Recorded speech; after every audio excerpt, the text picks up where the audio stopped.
It certainly seems to be that Whitney, is grabbing all the headlines, and it's weird. Everybody, I think, seems to be like, I'm really shocked by the fact that Whitney died. More so, I think, than other famous people that have died recently, which is strange. But yet, I sort of had that first reaction too, because I guess I thought there was a lot of media that spun that she had sort of cleaned herself up, and there was, I think everybody was sort of waiting for the second sort of. But usually that's when people aren't cleaning themselves up, is when the media is talking about it a lot. Right. Because, I think we've noticed that the people that actually get sober do it anonymously. It's true. Most of our famous guests who have actually been clean, you haven't heard a big story about it. Right. And it's almost like, they're able to do it because they're remaining anonymous. They're not calling Oprah to tell Oprah how they're sober now. Right. They're, obviously it's really sadder that she died in a bathtub, and, to go along with Jim Morrison and every other famous person that's died in the bathroom. Yep. Don't do drugs in the bathroom. Don't do drugs in the bathroom. That's the lesson. But an idiotic remark that I thought, we were talking about this on the drive-in, was Tony Bennett. And I don't know why I'm expecting anything but an idiotic remark. He's an amazing singer, obviously, and he's a legend, but crooner extraordinaire. Yes, right? But he comes out and says, this is the reason why drugs should be legal. And we've had our own discussions on why drugs should be legal, but all the drugs she was doing were legal. Well, we didn't really know what she was doing. Well, it was the Xanax and the alcohol, and obviously not. But it's sad, and as also a famous director from the Farrelly brothers, his son died this week. And he was 20 years old, he OD'd. And, there are a lot of parents out there that have a lot of drugs in their cabinet, and it's something to be very careful about. I guess every week that one more person dies, it just keeps making it more and more real. And, I think some people initially listen to our show, and they're like, yeah, these guys are just talking about a problem, and it's not that big a deal. And as the weeks seem to go by with KLEAN Radio, and we have more and more famous people dying more dramatically from drug addiction. And it's not like that old 60s, they overdosed on Quaaludes and whatever. But, we're now seeing the effects of all these prescription medications out there mixed with alcohol and illegal street drugs. And it's becoming really quite endemic. We're seeing quite a lot of numbers. And we don't even know. Right. And that's the, I was talking to somebody about this yesterday, and he looked at me like, oh, you're lying because, and I said, the problem with addiction is we really don't have great statistics yet. This isn't like cancer treatment or diabetes where people go to hospitals and you could really diagnose them. Right. We truly don't know the statistics yet. Yeah. And, but there is also a lot of hope. I think the thing about celebrity is that it gives a face to it. I also think a lot of this stuff used to be covered up. Whitney Houston dying wouldn't have been released 20 years ago as a drug overdose. It would have been heart attack, right. From diabetes or something. Right. They would have said something. They made a story up somehow. And if people are listening, there is also a lot of hope. And, that's what one of the things the show is about, is that there is so much hope that, for every story you see, both of us, I think, see on a daily basis people's lives getting better, and so if you're out there, if you're listening, there is hope. Yeah, let's talk about the numbers that people can, number one, call the show and talk to us, share their own problems, or if they're in the middle of a problem or problem with a family member, or they can share their story of how they recovered and how that can help other people. The number to reach us for that is 888-539-2980. That's 888-539-2980. You could also find us on Facebook at KLEAN Radio. That's KLEAN with a K. We also stream the show live at KLEANradio.com. Just click the live stream button. You could also click the live audio button and hear us. And look at what Andrew's wearing tonight in his French Paris outfit. And we're going painting after the show. You can certainly call your friends and let them know they can hear us on the and the number again is 888-539-2980. We understand a lot of people, this is a hard topic to talk about, so somebody wants to call us on a private line. What's that number, Andrew? Yeah, we have, for people that really have trouble and they want to get into treatment immediately and don't want to speak on the radio, you can call our direct helpline, and that's 888-601-6040. That's 888-601-6040. Before we get to it, what gives, I'm sure people are listening out there saying, well, why are you talking about it? What is your experience in the field? 22 years working in mental health. I did a lot of work in acute care psych, which means really severe cases of people with psychiatric illnesses. along with substance abuse. I own 9 psychiatric hospitals in the Gulf South, and then I moved to LA in 2000. And over the last 3 or 4 years, we've really been concentrating on opening up new facilities here in the LA area. And we're just opening up 2 new facilities in Washington State. So we're growing quite quickly and bringing a lot of really innovative techniques and ideas into the treatment community. Very cool. Don't sound so excited. And it's tiring what I'm doing. Yeah, it is tiring. And we have actually a really exciting show. We have 2 past guests that have come in, and Valentine's Day is coming up. And I think that's a really hard. I think in alcoholism and addiction, I could move over to the other mic again. Yeah, we had a mic meltdown. I'm very confused about what's your going mic's on not with working, mics. Judah. My mic's not working. So you guys, this is really cool. You guys are going to be like the romantic couple that you are, and you guys are going to share a mic. This is really cute. Yeah. I call you guys the hippy dippy love experts. And if you just tuned into KLEAN Radio, you're listening to KLEAN Radio Live. We're in the studio tonight with our returning guests, Orna and Matthew Walters. Say hello. Hello. Hello. Happy to be here. This is really cute. Right off the bat, give us some Valentine's Day advice. Right off the bat. Well, if you're in a relationship, we prefer the stay home model. Don't go out to a crowded restaurant, and what you could do is take turns blindfold. One person gets blindfolded and the other person feed finger food and then switch. And this is a family show. It's super hot. That's it. That's the whole thing. Great. Right? That appeals to Judah. That appeals to me. No money? He's like no great. money. I got some dips. Like you were talking about, like some chips and dip, and you're good. I'm good to go. I like that advice. Yeah, but you got to do more than chips and dip. You should cover the whole full palette of the sweet and the savory and the salty, and it's really fun. The coolest thing, and I'm going to share. I'm going to sort of. Spoiler alert. The best part is that it's just as much fun to be fed as it is to feed your partner, because you're really thinking about, well, what's the next flavor that you want them to share, to be having, and it's such a great way to build intimacy. It's a great. I think you guys look like you do this every day, and like your husband's like, I can't wait to do this after the show. And we are a show about addiction and recovery. You guys deal with a lot of people in sobriety too. Yeah. And what's your advice for them on? I think it's safe to say that monogamy is not the biggest thing in the programs in the 12-step world. I mean, that's a personal survey study I've done. It's probably in the world. In the world, yes. What's your opinion to people when they say, no dating in your first year or any of that stuff? I think that's always a good idea until you can deal with your own stuff and you can really feel comfortable with yourself. You can be authentic, and you're not reaching out the other person from that place of vulnerability, because we can really attach in that way when we do that. Monday, tomorrow, is International Self-Love Day.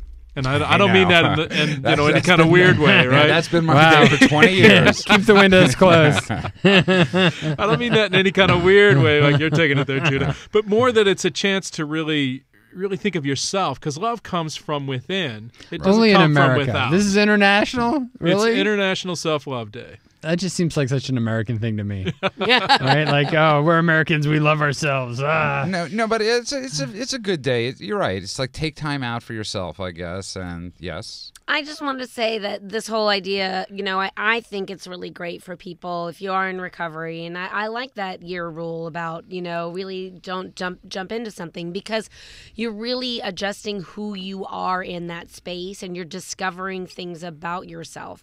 And so what we like to say, that a really great relationship happens when 2 whole and complete people come together. Then you can form what we call the 360 relationship. And a 360 relationship is 2 whole and complete people that are coming together to create this new entity. It's not, it's the antithesis of that whole, Hollywood Jerry Maguire myth, which, doesn't really work out for us. So if you're at like 340 and it's Valentine's Day, should you break it off? Finger food, everything. You're at 340. What do you do? I think 340 is pretty good. You can probably move forward with that. I think you if can you're move still forward. At 180, though, that's your problem. 180? Yeah. There are a lot of people out there that are listening, that are driving, whether it's they put their husband into rehab, whether it's they put their wife, their son, their some significant other. And this day is coming up. And what do you tell people about the hope?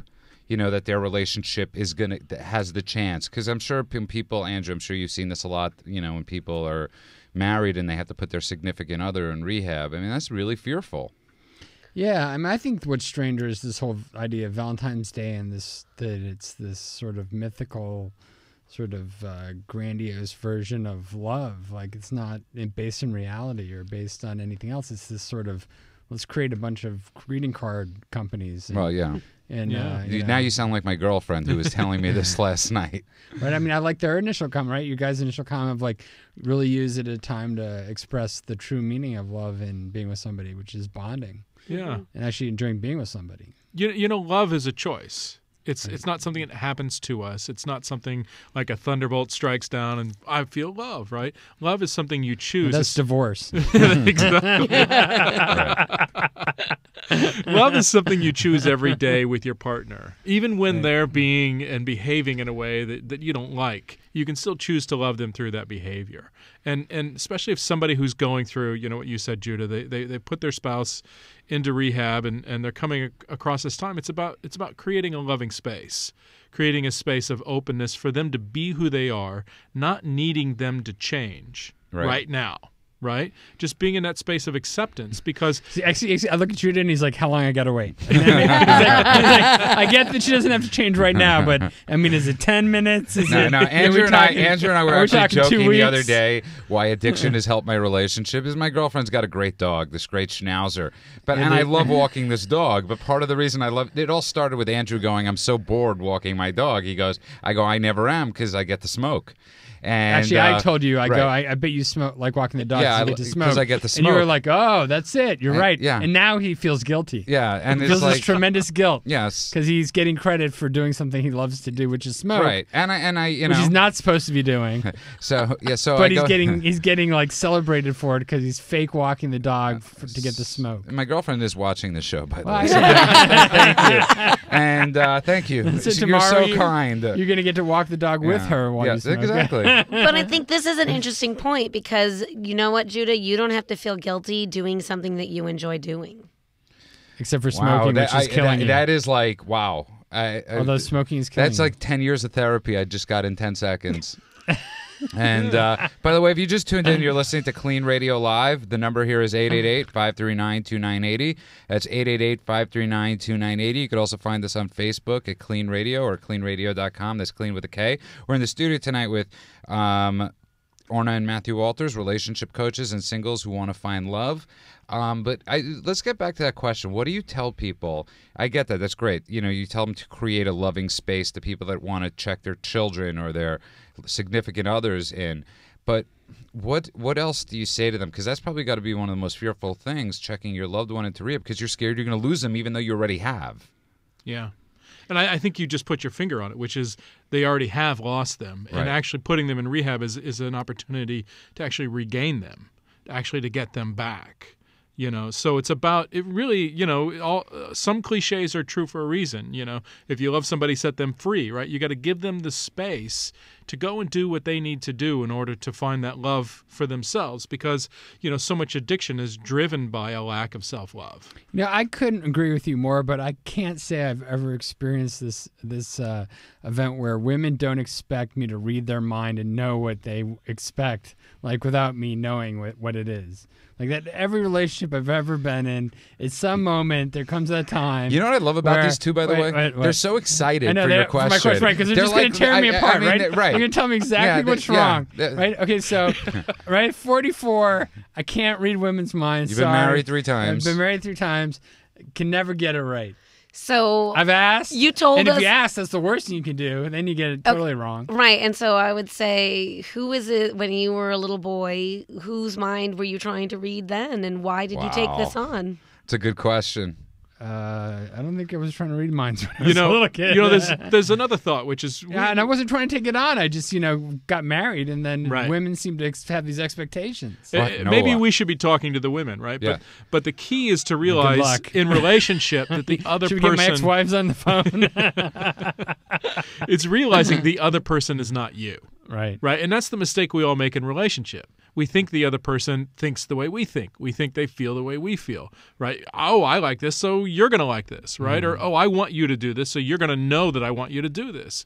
And when we let go of that myth that the other person in some way intuits and knows and is in our mind, right? Instead we go, well, who is this other person? What do they want? What do they like? How would they react to this? Then we can start creating communication. Yeah, I've been trying to tell women that for years. They just don't seem to get it. Andrew's going through. There's a woman here. I don't know if you noticed, but I'm in the room. And I don't, I mean, honestly, Right. It's like to say, oh, all women feel this way. I would say the women that you seem to be drawn to, attracted to, connect take with that. will seem to be in this realm. But I would say that there are plenty of women like myself. I do not expect anybody to read my mind, particularly not my husband. I will tell you what it is that I require, need, want, desire, and all of those. I think that's under D in the classified listings, right? No, but I think an important thing that to talk about is that, and I think what Andrew might be going through or what other men go through is in all relationships, you set up a dynamic. And then one day, it's like you set up this dynamic of whether it's you're the supporter, you're this, you're that. And then one day when you want something back, you can't understand why it's not there, but because you set up the dynamic. Well, that's exactly what we were talking about earlier, is if you come into the relationship feeling whole and complete and not like your partner is somehow completing you, you have a much more level playing field for success in that relationship because you're not looking for that partner to give you something that you feel you're lacking inside.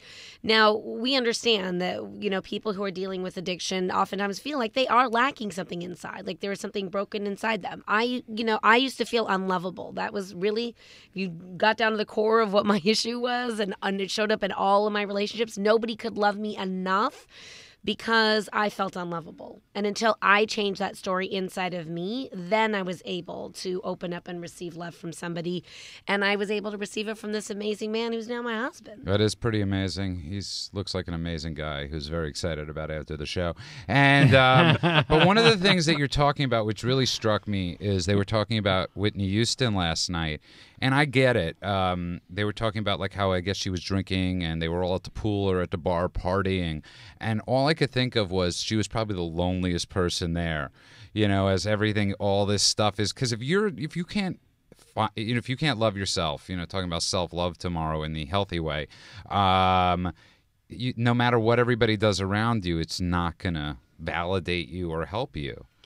Yeah, and I think the thing to realize is that wound inside isn't truth with a capital T, right? It's not who you are. We were raised, and we're all raised by flawed people, right? People who are human, who make our love conditional or their love for us conditional. And sometimes those people make it so conditional we can never get it. Right? We feel like we can never get it. And that little child takes full responsibility and says, oh, it must be me. I must be the one who's broken. I must be the one who's wrong. I must be the one who's not worthy. And so therefore, I'm never going to get this, right? And so therefore, I'm going to act out all of these behavioral patterns that come from that. And to realize on a much bigger level that that's just a story. And that's just on a certain level made up.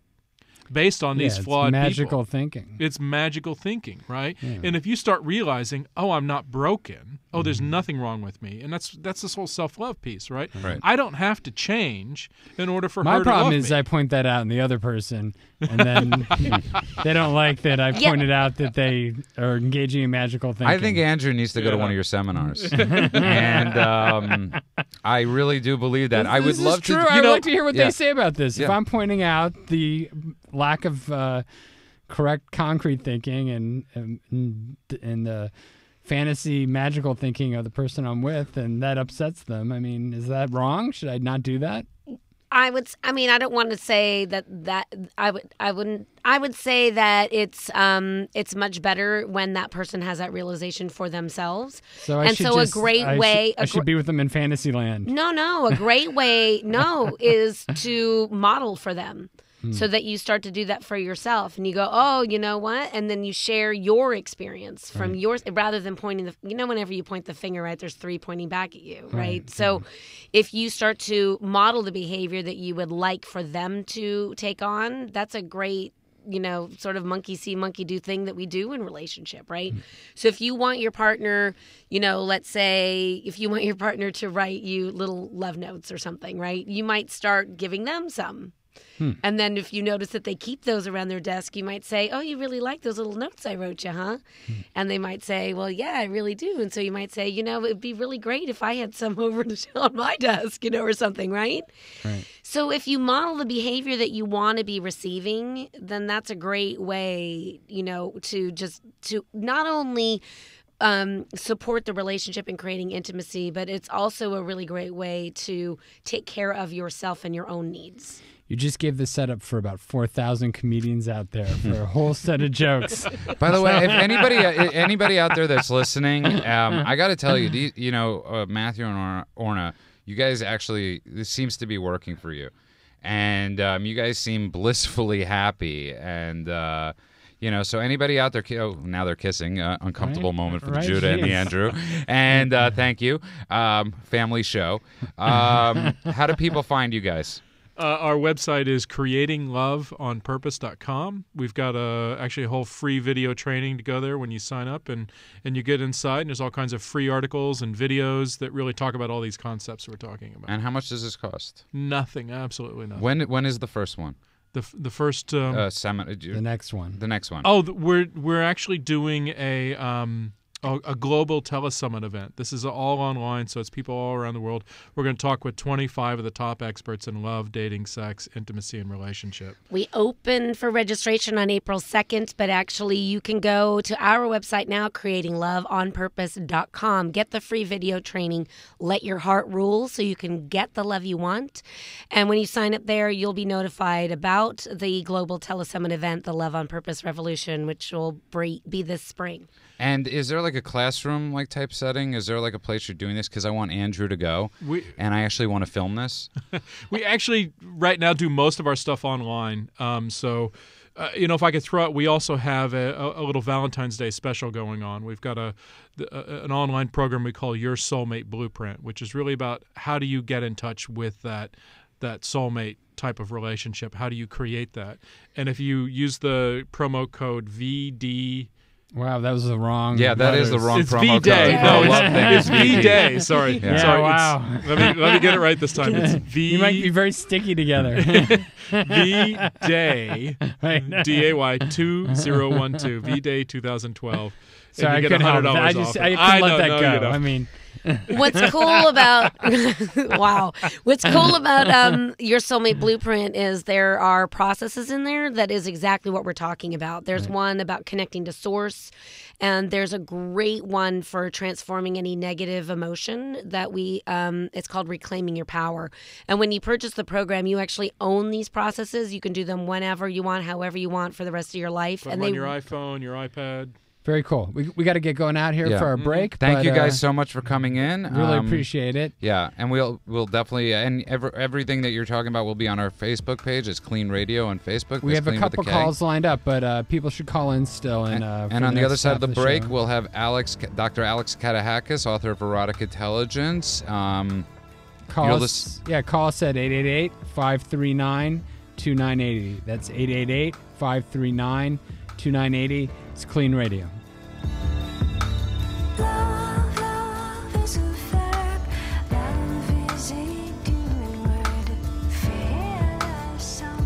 Do you suspect a loved one is abusing drugs? Call Clean Treatment Center at 888-601-6040 for a free drug test and consultation. A treatment advisor is available to help you administer the test and answer any questions you may have regarding treatment and more. We are here to help. Call us today at 888-601-6040 or find us online at cleantreatmentcenter.com for your free drug test and the start of a promising future. Welcome back to Clean Radio. If you would like to join in on the discussion or are in need of immediate addiction assistance, call 888-539-2980. That's 888-539-2980. Or go to cleanradio.com. That's clean with a K. Now, back to Andrew and Judah. Wow, Clean Radio. Here we are. How's it going, Judah? It's going well. I think my mic was off. Yeah. I'm having a lot of mic problems tonight. This is Yeah. really weird. Well, you should stay away from guys called Mike. Can you guys hear me? Am I good? And Introduce boo, our that was guest horrible. Yeah. In the introduce us for studio, the guest. second half of the show, we have Dr. Alex Katehakis, author of Erotic Intelligence. It's sort of like very oxymoron type of thing. Right. I'm joking. It's a great name for a book. And I actually read some of your book. It was really good. Oh, good. Yeah. So in the last few months, I've seen you read a portion of it? He Yeah, I've understood been- the erotic part. He's having trouble with the intelligence Yeah, part. that's why I thought it was an oxymoron. Right. And no, I'm joking. It was really just an amazing book. I encourage people out there to go get this book. It's called Erotic Intelligence. We have a call. We'll get to you. We're gonna Okay. jump on the phone right now. We've got line 2. We've got Jessica from Long Beach. Jessica, welcome to Clean Radio. Hi, thanks for taking my call. You're welcome. How are you I doing? found your show a couple weeks ago, and it's just very interesting that now I have my own question for you. Well, let's hear him. What's going on? Well, it's not really about me, but I got married a little early. Like I was about 20, and we're 25 now, my husband and I. And when we were younger, we had a lot of fun in our early 20s, but now, like with the drinking, it seems like he drinks more and started kind of getting into episodes of kind of drinking into oblivion a little bit and hung over a lot more. And I just feel like he's pulling away out of our relationship. And when you were 20, was drinking a big part of your relationship? Did the things that you did together socially, was it around drinking? it was going out to clubs and parties, but nothing, not like a really everyday thing until, recently. Right. Maybe in the past couple years, it just seems his moved up into stronger and more and longer. And Are there other drugs as well, or is it just mostly alcohol?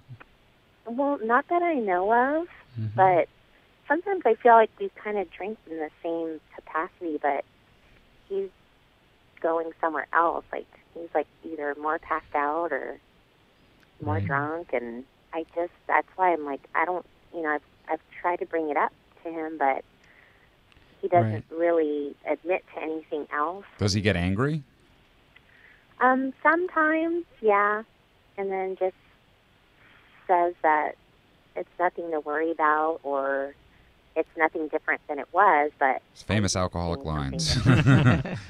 Well, Jessica, it's definitely, you're dealing with what a lot of people see, where people begin to have problems with alcohol, and it's met with the initial stage of denial of the person that has the problem with alcohol. And the fact that you're recognizing it and then he's not being able to hear it, that's very, very common. So you shouldn't feel weird about that. That's very normal.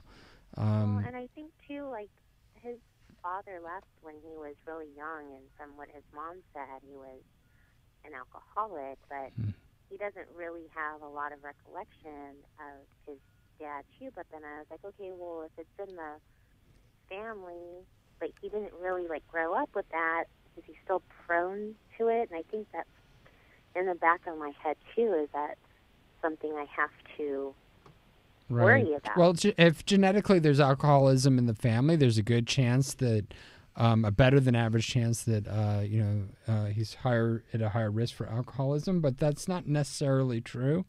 The other thing is that, there could be other things going on with him besides drinking. You need to think about those too, whether he's on a medication that you don't know about, or whether he might also just be depressed. I don't know what other life circumstances are going on. So he might be in the initial stages of self-medicating depression or anxiety. All those issues you'd want to address and rule out, as well as, of course, make sure that all the drinking is under control and moderate. How much is he actually drinking? Well, sometimes we'll have some beers, and then sometimes some cocktails, but then he's doing more shots and kind of starting to dabble with scotch.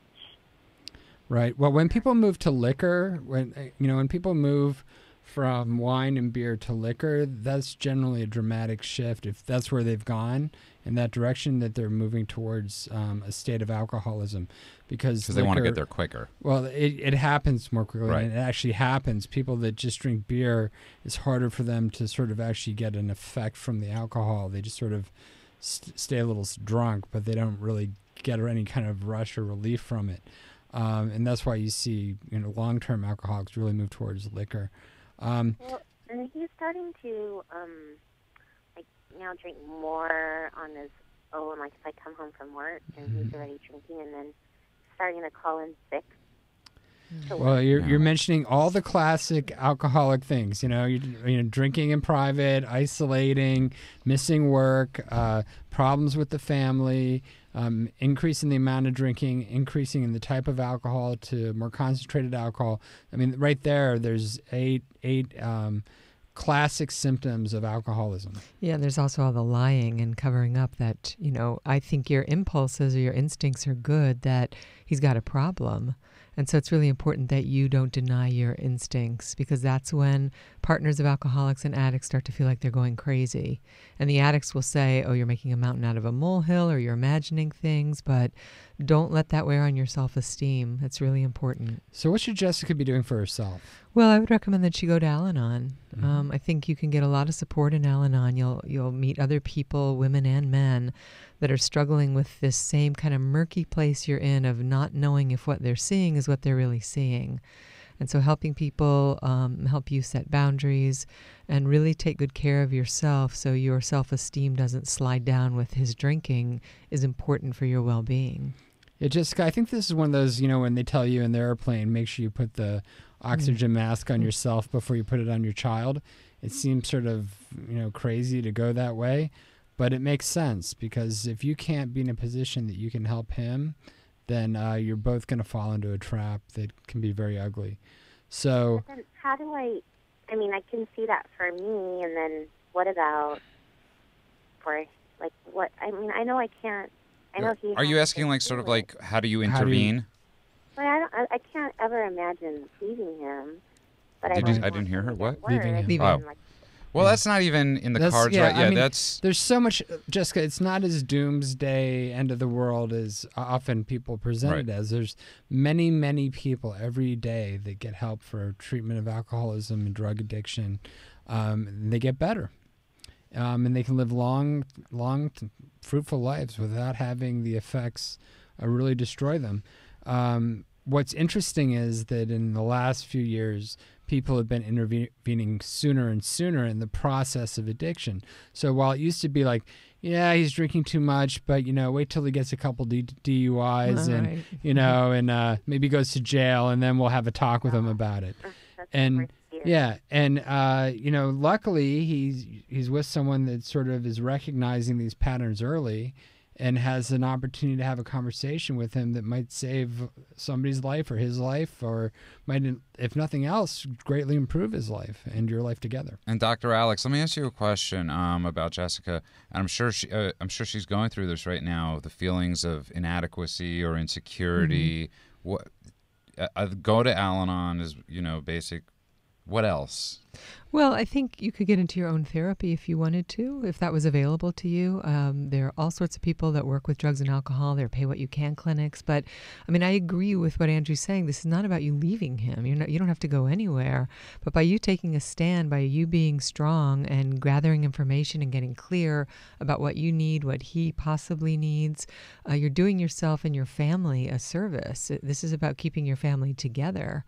So I think just, and this is me speculating, but having worked with a lot of families with alcoholism, Jessica, as you address your partner who's in denial of having a problem, the natural reaction for someone in denial to have is anger.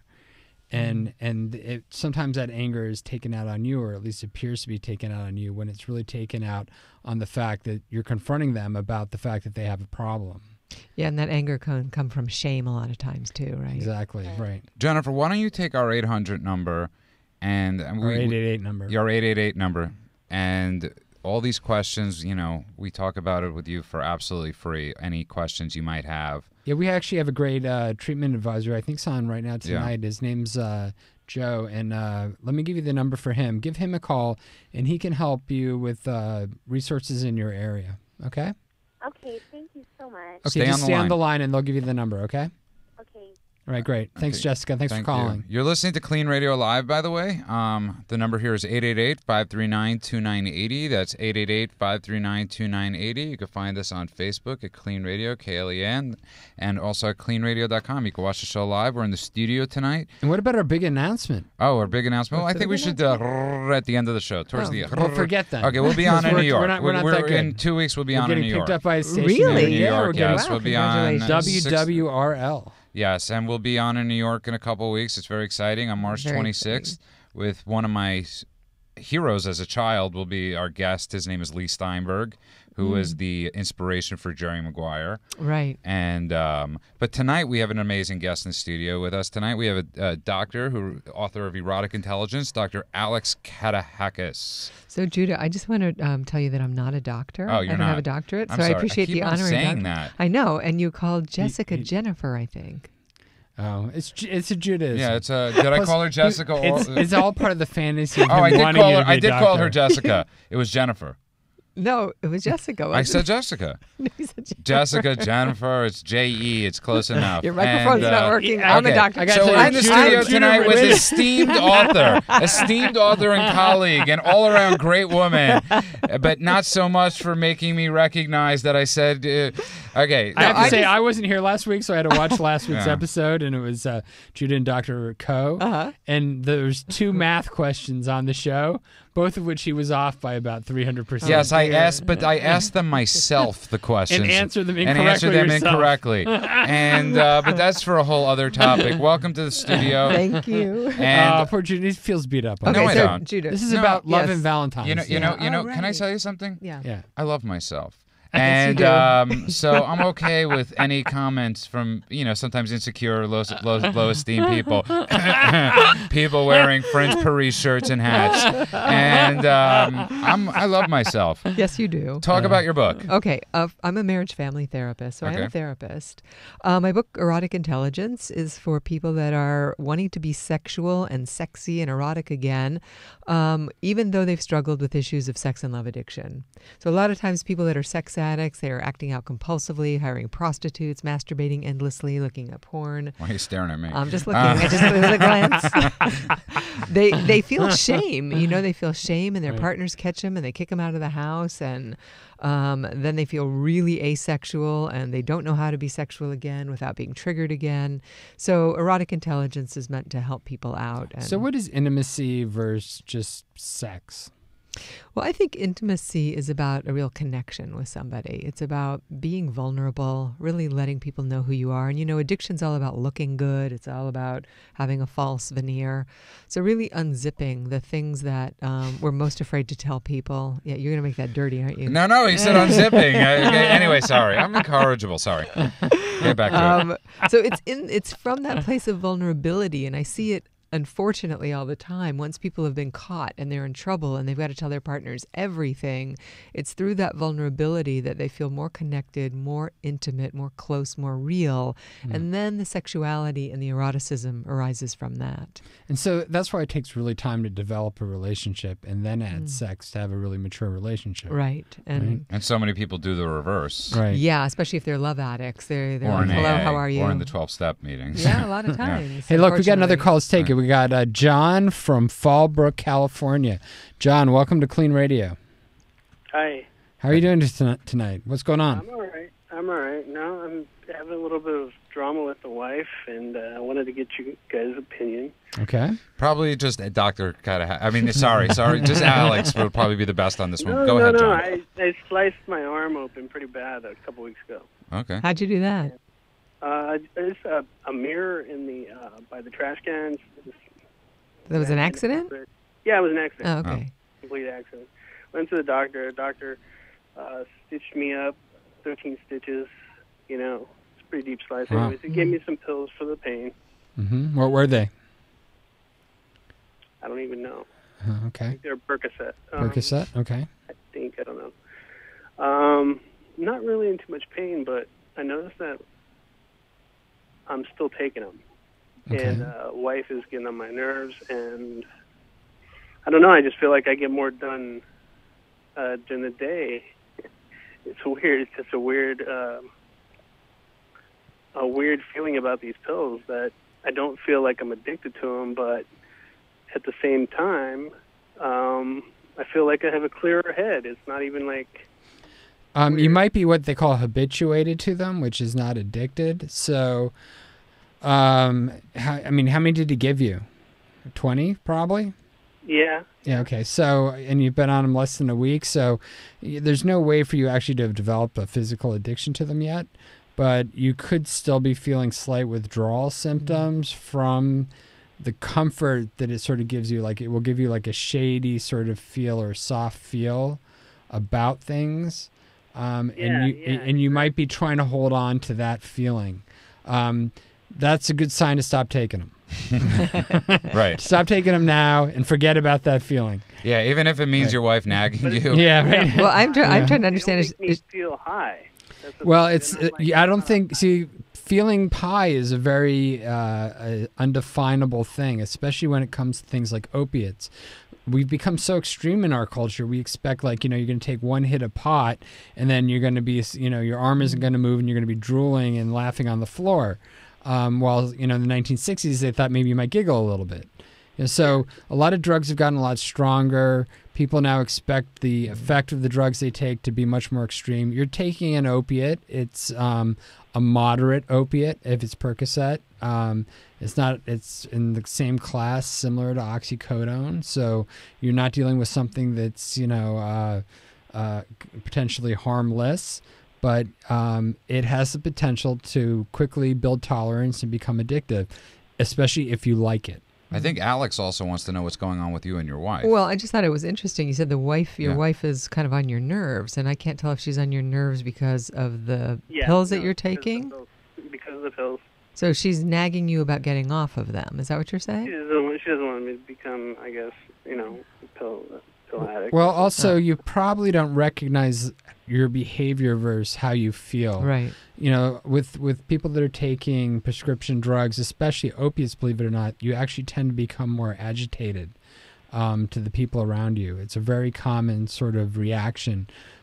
You'd think, a lot of people think, heroin or opiates, and you just sleep and nod off on the couch. But low levels of opiates tend to cause aggressive and agitated behavior in the people that are taking them. Especially early on. So, you had a small dose of opiates, you cut your arm, your stitches have healed. I'd go ahead and, how many pills you got left? No, not much. Maybe one or two. One or two. Just flush the last two. And, call us back next week if you're having a problem. Yeah, seriously, give us a call back next week and just to let us know what's cooking. Yeah, tell us what happens next week after not taking them for a week. See if, your sort of normal personality returns. And I bet you if we asked your wife, she would tell us that you're a different person on these things. Especially after 3 or 4 days from now, once it's all your symptom. For Valentine's Day. Yeah, get her some chocolate. Yeah. No, feed it to her, according to our last guest. Feed it to her, right. Have her feed you chocolate and something reverse. Right? Okay. All right. And chocolate, by the way, releases endorphins just like opiates, so you get a little kick out of the chocolate. But I mean, give us a call next week just to check in and tell us how you're doing, because we just want to make sure you're okay. Okay. Thank you. All right, John. Thanks for the call. And you're listening to KLEANRadio.com. You're listening to KLEAN Radio on News Talk 980 or on 760 KFMB, or you might be listening to us on KLEANRadio.com, streaming us live. We'll be on in New York in a few weeks on 1600 AM. And it's really exciting news. I'm excited about being on in New York. Yeah, so that means you will be in New York, and I'll be driving down the street, and I can hear you guys? Yes, you can, wow. yes. Yeah. Or you could be on your iPod. And, you won't be able to get away from us. Yes, it's terrible. Right. Everywhere you go, it'll be. Well, actually, it's the most excited people are our parents, because they'll finally be able to listen to us on the real radio and go and tell all their friends, I told you my sons were on the radio. Yeah. There's something nice, though, about being away and hearing familiar voices. Yes. And I know those guys. Yeah, and I'm really thankful that you came in tonight. Valentine's Day. What's your best Valentine's Day, trick, secret, tip, advice? Really? Yes. Boy, that's a tough one because, people get into the standard, let's go out to dinner, let's do the perfunctory flowers, rose, etc. And sometimes those things can feel grating and wearing on people, I think. They feel like they have to do it. It's a burden. It's a burden, right? Yeah. So get creative. Do something you might not do. Say, hey, let's go for a walk on the beach, or let's go for a hike, or maybe let's just sit down and talk. We haven't really hung out and talked to each other in weeks because we've been so busy. So really try and keep it simple and keep it real, as opposed to going for the fanfare that can sometimes feel. And what about the people that don't have a partner on Valentine's Day? What should Self-love. Buy yourself a gift. Yeah, I don't think that's bad. Do something that you like, something that you've been wanting to do. Sure. Huh? Shoot it, George. Judas scored a home run. Yeah. Can't get the doctor part right, but it's the important answer. Dr. Judah, baby. Well, I think a lot of single people feel maudlin on Valentine's Day. I used to. You don't want to go out and see all those lovers and they're all in a relationship and you're not. So Actually, I like sitting there watching them screaming at each other. that's right. Because I see they're all miserable. Right, I'm see, make fine. sure they're all Because there are miserable. so many expectations put on these days. Yes. It's hard. I mean, it's Christmas too. It's like amazing. We're going through the roughest time. One of the And roughest Judas times. Jewish. He And, still has trouble with still Christmas. struggling. Yeah, I know. Go figure. It's guilt on guilt, and I have guilt on guilt crime in myself, and Wow. and so it's like one of the roughest. We're going through this rough time, economy, all this stuff, and people are like freaking out, going, "I can't buy you this. I can't do this. Right. I can't even buy myself something for Right. Self-Love Day." There's so much. They still got all the bills from the holidays. From the holidays. I mean, we're like not even a little bit over a month, and it's like there's so much pressure. Right. So if we get out of this idea of buying happiness and buying love and really get back to ourselves and really sharing what's meaningful. So sometimes you guys are probably going to think this is corny, but sometimes just writing a note. No, something that's great. simple. No, I've Or- always done the best Yeah. with a note. I Yeah, gotta say, I think a note notes is have always great. worked very well. a poem or something that I've actually gotten is- yelled at for not writing the note. Oh, which is okay. even worse. I gotta work on that. I hate my handwriting. It's like But don't we have this problem with escalation? Like you write the great note the one year, and then Yeah. the next year you got to write the even better you note. gotta write and- like the greatest truest right. he Then ever I'm written. like Chekhov. Like Yeah. the next year, I'm This like goes writing, to the way. This is my thing on. It's like when you start dating somebody, you never take them to koi first. Yeah, that's a bad idea. You never take them to or to people listening, you never take them to the most expensive restaurant. You take them to like Carney's. That should be every first date You should go be on a at like the coffee date. cheapest. A coffee Yeah. date, right? Because you only work your way up. That's right. It's like, you go from a coffee to a piece of cake. Second date. It's great. It's a great system. But you never go from like $300 restaurant because then you can't go down. Everyone, we goes just lost our down. entire female Yeah. audience. Yeah, but it's true. I did it's that one true. time. I did that one time. I took my first date We're to gonna Koi. get our first and hate then mail now. afterwards, after Koi, I was like, where do I go from here? Where do you go? Vegas? Right. And, Right now, I'm going to go to Let's do Koi. a- They're not going to let me in the door now. Thanks a lot, Jude. I appreciate and, that. my Well, love- first of all, you don't even know the person. You have no Yes. business spending that Right. much money on them. Wow. Exactly. You don't. You Two need I against like one it. here. Isn't that great? Yeah. We have Bye. a woman in Goodbye, the Andrew. studio. I have to say I like Koi. no, this Yeah, isn't but a knock you- on We're Koi. not talking about But you what and if your wife. what if some rich woman wanted to take me to Koi? Then giddy up. Go. And then you woke up in the morning and you realized you had a dream. Yeah. Wow. By the way, if there's any rich woman out there by that the wants way- to take me to Koi, you can call Clean Radio. 888. I promised I'd give. I promised that 60-40. Andrew and I were looking for houses this weekend because we're looking to move in together. Oh, I didn't and know. Yeah, but no, we're looking Judas' to build new, a sober living that Judas' new actually fantasy. Oh, I see. that actually helps people. We're not, and I have a friend. His name is Mike DeRong. He's an amazing. He's an amazing real estate agent, and I told him I'd give him a plug. You can find him at MikeDRealtor.com. He's an expert in residential real estate. Go to MikeDRealtor.com. I can't believe I just did that, but I love this guy. And he's been Nice. helping us out And a he's lot been this helping week. us out. And he says, always shares, his name is Mike DeRong. He goes by Mike D. He said one of the coolest things. When I moved out here, I had about 5.5 years sober, and I came to meetings down here, and Mike was one of the first people I met. And, I don't know if you share that stuff, if you do, but I didn't just out you. No, I'm not sober from drugs and alcohol. Okay, but, I've had other issues. She's So sober you- from being a doctor. She's sober from being a doctor. But, a lot of times I think there's a difference between the meetings you might go to out here and the meetings you might go to in New York or Sure, in that's different what I hear, places. yeah. And out here, when you get sober in different meetings, there's so much like trumping people. And I remember when I got out to meetings out here, I was like, oh my God, did everybody shoot up out here? Everybody's got a tattoo in places I didn't know you can get writing. And Mike D used to share with me, and he used to go, you don't have to use heroin to be a member of Alcoholics Anonymous. And I'd be like, wow, that's awesome. Sorry, Mike, for breaking your anonymity. Yeah, good job. And please don't sue me. But he was a huge help to me. It'll offset the plug. That's right. I just offset the plug, and he's a great real estate agent. Getting back to you, where do people find your book? Erotic My Intelligence. book can be found at Amazon.com or at my website, thecenterforhealthysex.com, under books and resources. Great. And I encourage everybody to call you. I think it's really amazing that because with so many people that we know, with what do you call it? You're the expert, Andrew. The other, when you have I'm not the mind alcoholism, reader, though. and I can't hear you. I'm not the mind reader, though. But when you have alcoholism and addiction, the other addictions that come with it.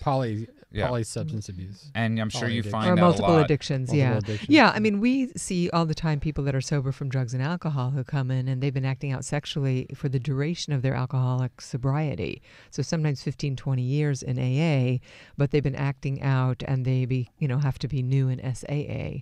So there's lots of cross addiction, lots of multiple addiction. I mean, how many people really have just one addiction?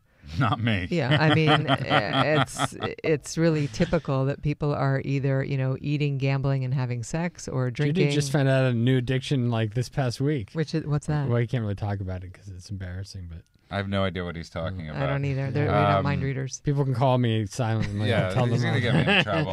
The rich woman that's taking me to Koi next week. For my girlfriend walking a dog.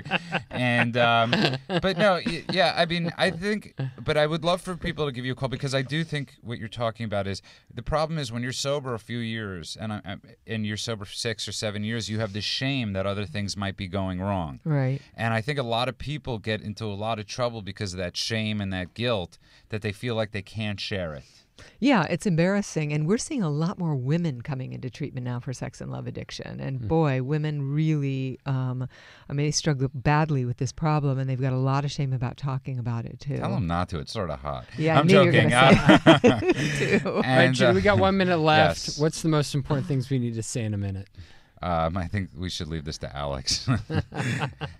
In relation to this conversation? No, in relationship, anything. I know there are a lot of people Valentine's out there that Day are. and drinking. I think the most important thing to say is that it's crucial that everyone consider that they love themselves, they set good boundaries for themselves, they stand in their self-esteem, and they stand in reality also, because that's part of what makes somebody moderate, living in the gray areas, living in the middle. And that's the hardest thing to do. That's part of being sober. And That's laugh great. about things, and it's okay to laugh about things. It's And I essential. think just let people know there's a lot of help out there. Yeah, there is. Anybody that's going through a rough time right now, if you're hopeless, if you're there is a light at the end of the tunnel. Yeah, check us out at KLEANradio.com or Facebook/KLEANradio, or 888-601-6040. You can call any of our treatment advisors anytime. This has been Clean Radio, The and we will see discussion you continues on KLEANradio.com. next week. Yes. Be fun. See you then.